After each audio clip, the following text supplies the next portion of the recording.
Hi friends, welcome to Garam Masala, the magic spices of cooking. Malabar style crispy കോഴിയട. ഇന്ന് നമുക്ക് ക്രിസ്പിയും ക്രഞ്ചിയുമായ കോഴിയട എങ്ങനെ തയ്യാറാക്കുന്നതെന്ന് നോക്കാം. നമുക്കിതിനെ മാസങ്ങളോളം ഉപയോഗിക്കാവുന്നതാണ്. ഇതിനുവേണ്ടി ഞാൻ 1 കപ്പ് ബോൺലെസ് ചിക്കനാണ് എടുത്തിട്ടുള്ളത്. ഇതിലോട്ട് 1/4 ടീസ്പൂൺ മഞ്ഞൾപ്പൊടി, 1/2 ടീസ്പൂൺ മല്ലിപ്പൊടി, 1/2 ടീസ്പൂൺ മുളക് പൊടി, ആവശ്യത്തിന് ഉപ്പ് ഇവ ചേർത്ത് നന്നായി മിക്സ് ചെയ്തെടുക്കണം. ഇങ്ങനെ തയ്യാറാക്കി വെച്ചിട്ടുള്ള ചിക്കനെ 1 മണിക്കൂർ റെസ്റ്റ് ചെയ്യാൻ വെക്കണം. അതിനുശേഷം നമുക്കിതിനെ വേവിച്ചെടുക്കണം. ഇങ്ങനെ വേവിച്ചെടുത്തിട്ടുള്ള ചിക്കനാണിത്. ഇനി ഇതിനെ ഷ്രെഡ് ചെയ്തെടുക്കാം. ഇനി നമുക്ക് കോഴിയടയ്ക്ക് വേണ്ട ഡ്രൈ മസാല തയ്യാറാക്കിയെടുക്കാം. ഇതിനുവേണ്ടി നമുക്ക് 2 ടേബിൾ സ്പൂൺ വെളിച്ചെണ്ണ ചൂടാക്കിയെടുക്കാം. ഇനി ഇതിലോട്ട് നമുക്ക് കറിവേപ്പില ചേർത്ത് കൊടുക്കാം. അടുത്തതായി ഇതിലോട്ട് നമുക്ക് 1 ടേബിൾ സ്പൂൺ വെളുത്തുള്ളി ക്രഷ് ചെയ്തത്, 2 പച്ചമുളക്, 1 ടേബിൾ സ്പൂൺ ഇഞ്ചി ക്രഷ് ചെയ്തത് ഇവ ചേർത്ത് നന്നായി ഒന്നുകൂടെ ഇളക്കി കൊടുക്കണം. ഇനി ഇതിലോട്ട് നമുക്ക് 1 കപ്പ് സവാള ചേർത്ത് കൊടുക്കാം. നമുക്കിതിനെ ഒന്നുകൂടെ വഴറ്റിയെടുക്കാം. ഇതിലോട്ട് ആവശ്യത്തിന് ഉപ്പ് ചേർക്കണം. നമുക്കിതിലോട്ട് 1/4 കപ്പ് മല്ലിയില കൂടെ ചേർത്ത് കൊടുക്കാം. നമുക്ക് ഇതിനെ നന്നായി ഒന്ന് വഴറ്റിയെടുക്കണം.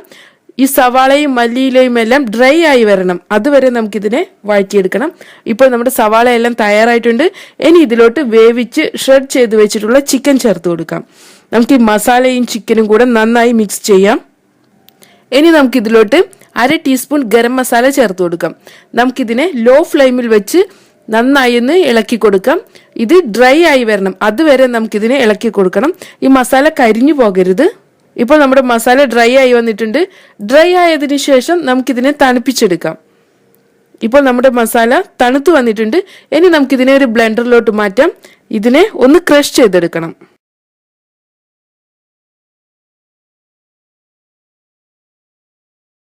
ഇങ്ങനെ ക്രഷ് ചെയ്ത് വെച്ചിട്ടുള്ള ചിക്കന്റെ മസാലയാണിത്. നമുക്ക് ഇനി ഇതിനെ ഒന്നുകൂടെ ഡ്രൈ ആക്കി എടുക്കാം. ഈ ചിക്കനിൽ ഇനി വെള്ളം എന്തെങ്കിലും ബാക്കി ഉണ്ടെങ്കിൽ അതുകൂടെ ഡ്രൈ ആക്കി എടുക്കണം. ഇതാണ് നമ്മുടെ ഫില്ലിങ്ങിന്റെ പരുവം. ഇനി നമുക്ക് ഫ്ലെയിം ഓഫ് ചെയ്യാം. ഇനി നമുക്ക് കവറിംഗ് തയ്യാറാക്കാം. ഇതിനു വേണ്ടി 2 കപ്പ് മൈദയാണ് എടുത്തിട്ടുള്ളത്. ഇതിലോട്ട് നമുക്ക് ആവശ്യത്തിന് ഉപ്പ് ചേർത്ത് കൊടുക്കാം. ഇനി ഇതിലോട്ട് 2 ടേബിൾ സ്പൂൺ വെളിച്ചെണ്ണ ചേർക്കാം. നമുക്കിതിനെ നന്നായി മിക്സ് ചെയ്തെടുക്കാം. ഇതിലോട്ട് കുറേശ്ശെ വെള്ളം ഒഴിച്ച് നമുക്കിതിനെ കുഴച്ചെടുക്കണം. ചപ്പാത്തി മാവിന്റെ പരുവത്തിലാണ് നമുക്കിതിനെ കുഴച്ചെടുക്കേണ്ടത്.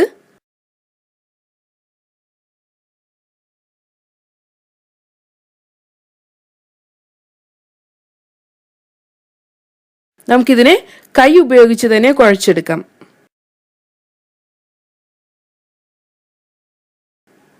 ഇങ്ങനെ തയ്യാറാക്കി വെച്ചിട്ടുള്ള മാവിനെ കുറഞ്ഞത് 1 മണിക്കൂറെങ്കിലും റെസ്റ്റ് ചെയ്യാൻ വെക്കണം.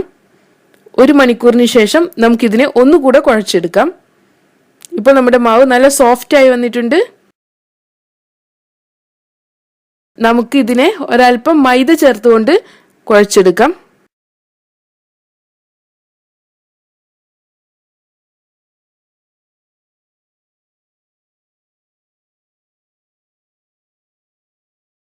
ഇനി ഇതിൽ നിന്ന് നമുക്ക് വലിയ 3 ബാൾ ഉണ്ടാക്കാം. ഇനി ഈ ഓരോ ബോളും നമുക്ക് പരത്തിയെടുക്കാം. വലിയ ചപ്പാത്തിയായാണ് പരത്തിയെടുക്കേണ്ടത്. ഇങ്ങനെ പരത്തിയെടുത്തിട്ടുള്ള ചപ്പാത്തി ഒരുപാട് കട്ടി കൂടുകയോ കനം കുറയുകയോ ചെയ്യാൻ പാടില്ല.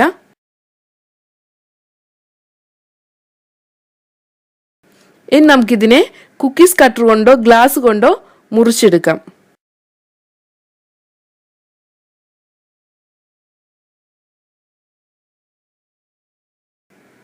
എക്സ്ട്രാ ഉള്ള മാവിനെ നമുക്ക് മാറ്റാം. ഇങ്ങനെ മാറ്റി വെച്ചിട്ടുള്ള ഈ മാവിനെ നമുക്ക് വീണ്ടും ഉപയോഗിക്കാം.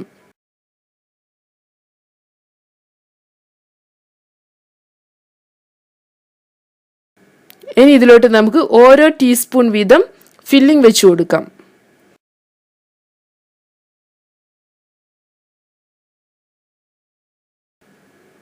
ഇനി നമുക്കിതിനെ ഷേപ്പ് ചെയ്തെടുക്കാം. ഇതിനെ ഒന്ന് മടക്കി കൊടുക്കാം. ചെറുതായൊന്ന് പ്രസ് ചെയ്ത് കൊടുക്കണം. ഇനി നമുക്ക് ഫോർക്ക് ഉപയോഗിച്ചുകൊണ്ട് ഇതിനെ ഷേപ്പ് ചെയ്തെടുക്കാം.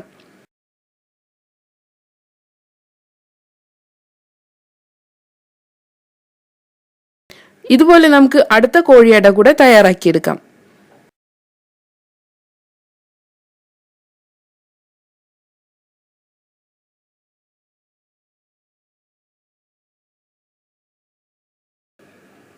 ഇതുപോലെ നമുക്ക് എല്ലാ കോഴിയടയും തയ്യാറാക്കിയെടുക്കണം.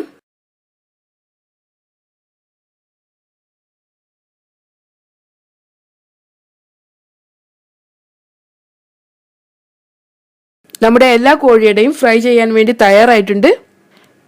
ഇതേ കോഴിയുടെ തന്നെ നമുക്ക് വേറൊരു മെത്തേഡിലും മടക്കിയെടുക്കാം. നമ്മൾ തയ്യാറാക്കി വെച്ചിട്ടുള്ള ഒരു ചെറിയ പത്തിരി എടുക്കാം. നമുക്ക് ഇതിലോട്ട് ഫില്ലിംഗ് വെച്ച് കൊടുക്കാം. ഇനി ഇതിനെ നമുക്ക് മടക്കി ഒന്ന് പ്രസ് ചെയ്ത് കൊടുക്കണം. ഇനി നമുക്ക് ഇതേപോലെ ഷേപ്പ് ചെയ്തെടുക്കാം. ഇതുപോലെ എല്ലാ കോഴിയുടെയും തയ്യാറാക്കിയെടുക്കാം. ഇനി ഇതിനെ നമുക്ക് ഫ്രൈ ചെയ്തെടുക്കാം. നമ്മുടെ എണ്ണ ചൂടായി വന്നിട്ടുണ്ട്. ഇതിലോട്ട് ഓരോ കോഴിയടയായി ചേർത്ത് നമുക്ക് ഡീപ്പ് ഫ്രൈ ചെയ്തെടുക്കാം. ഒരേ സമയം ഒരുപാട് അടകൾ ഇട്ട് കൊടുക്കരുത്. മീഡിയം ഫ്ലെയിമിലാണ് ഇതിനെ ഫ്രൈ ചെയ്തെടുക്കേണ്ടത്. ഇടയ്ക്കിടയ്ക്ക് ഇതിനെ ഇളക്കിക്കൊണ്ടേയിരിക്കാം.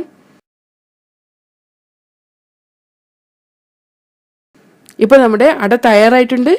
നല്ല ക്രിസ്പി ആയിട്ടുണ്ട്. ഇനി നമുക്കിതിനെ എണ്ണയിൽ നിന്ന് കോരിയെടുക്കാം. ഇതിനെ നമുക്ക് ഒരു കിച്ചൺ ടിഷ്യൂലോട്ട് മാറ്റാം.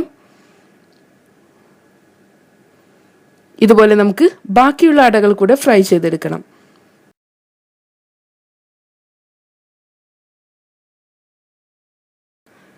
അങ്ങനെ നമ്മുടെ crispy and crunchy Malabar style കോഴിയട തയ്യാറായിട്ടുണ്ട്. നമുക്കിത് സെർവ് ചെയ്യാം. ഇതിനെ നമുക്ക് 2-3 മാസത്തോളം ഉപയോഗിക്കാം. Thank U.